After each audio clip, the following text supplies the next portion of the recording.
Gave you the idea that you wanted to really be a walking computer?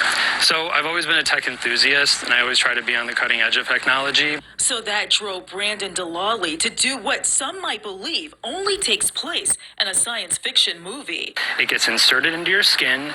A chip, and not the type you eat, but a microchip, has been implanted in Brandon's left hand.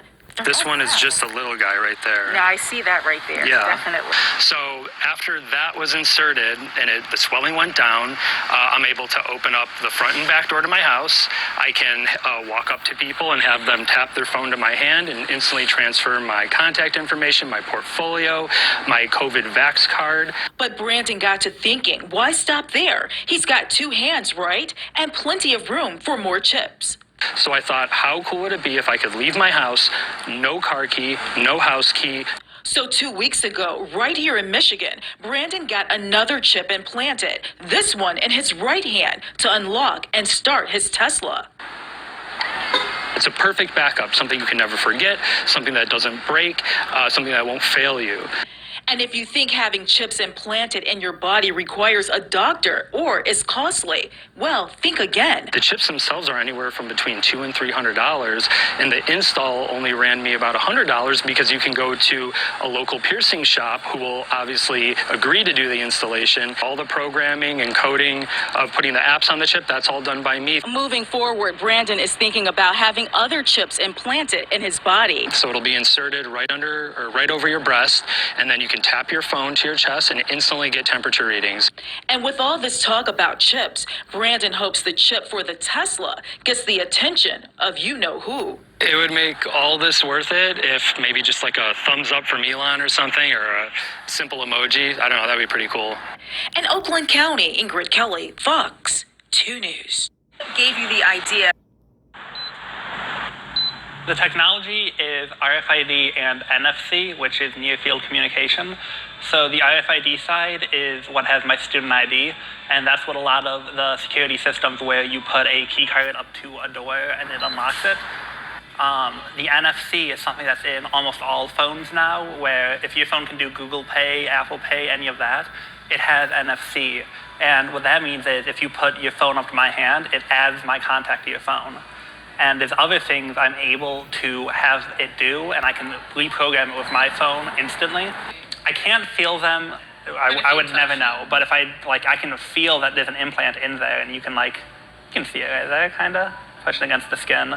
The overall reaction from my peers has been pretty positive. I've had some relatives who were more confused as to why I would do it, and I have one uncle who is very suspicious of everything. And I can't wait to see him this Thanksgiving because he's going to have a lot to say. I use isopropyl alcohol to clean off everything beforehand. I use the wipes in the area where it would be going in. And then essentially I just laid my hand down and used one, just got it in there.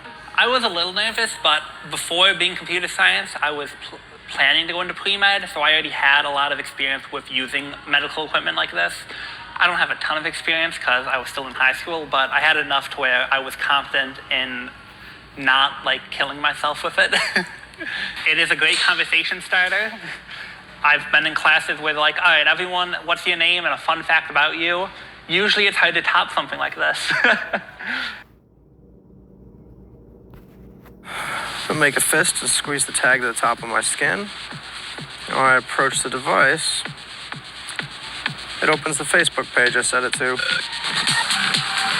Colin Cravino has a microchip implanted in both of his hands. Some people just look really grossed out. I put my hand up and I let them poke at it and they freak out. Developed in the 1950s and 60s, RFID chips, short for radio frequency identification, have been used by retailers to track packages and prevent theft. Farmers use the chips to keep tabs on their livestock. Pet owners use them to identify their cats and dogs. And lately, members of the so-called body hacker movement have been implanting RFID chips under their skin, programming them to perform various tasks.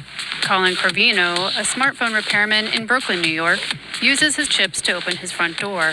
He found them on a website called Dangerous Things that sells implant kits and offers user tips. I came across it when I was doing research on the Samsung Deadbolt that I bought. And then the first thing that I noticed was that I could get an RFID tag that would work with the deadbolt. Corvino plans to modify one of his motorcycles next. And I haven't decided on where I want to put the authenticator, the antenna. Thinking probably down by the seat somewhere because this comes off. So I would just tap my hand on it. Then the light would come on as if I put the key in. And then I would just hit the ignition and start the vehicle. RFID retailers estimate that between 30 and 50,000 people worldwide have chip implants in their bodies. German tech consultant Andreas Sjöström used his chip as a boarding pass on a recent flight from Stockholm to Paris, and to get into an airport VIP lounge. Skeptics say the implants raise privacy issues and worry that strangers could tap into the information on a chip without the owner's knowledge. Others say potential uses for the technology, such as keeping track of a patient with dementia, could pose ethical concerns. But Corvino and others see a future where technology and the human form will merge. I think when it becomes more prevalent and there's a lot more things and options that you can do with this, that people will, opt in for that kind of augmented human sort of attitude. That's why I have an Android device and not an iPhone, is because I want to be able to customize everything I have. So why should I not be able to customize myself?